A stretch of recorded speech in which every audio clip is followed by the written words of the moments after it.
আজকে ইন্টারেস্টিং একটা হারিয়ে যাওয়া বিকেলের গল্প বলবো। একটা সময় ছিল যখন বিকেল মানেই ছিল মুক্তির স্বাদ।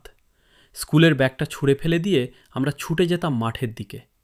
কাঁচা রাস্তার ধুলো, পায়ের শব্দ আর বন্ধুদের চিৎকার সব মিলিয়ে তৈরি হতো এক অন্যরকম পৃথিবী। সেই সময় মোবাইল ছিল না, ইন্টারনেট ছিল না, কিন্তু ছিল অফুরন্ত গল্প। একটা বল, কয়েকজন বন্ধু আর শেষ না হওয়া হাসি, এই ছিল আমাদের সম্পদ। কখনো ক্রিকেট, কখনো ফুটবল, আবার কখনো লুকোচুরি। সূর্য ডোবার আগ পর্যন্ত চলত সেই খেলা।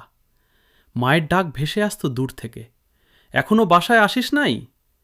কিন্তু আমরা শুনেও না শোনার ভান করতাম, কারণ আমরা জানতাম এই সময়টা একবার চলে গেলে আর ফিরে আসবে না।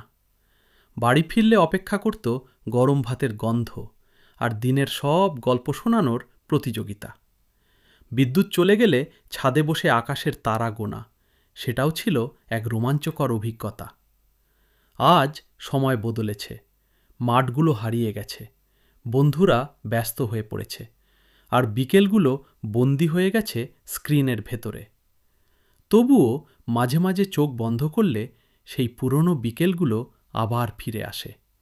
ধুলোমাখা পথ, হাসির শব্দ আর নির্ভার একটা সময়। কিছু স্মৃতি কখনো পুরনো হয় না, তারা শুধু অপেক্ষা করে আবার অনুভব করার জন্য।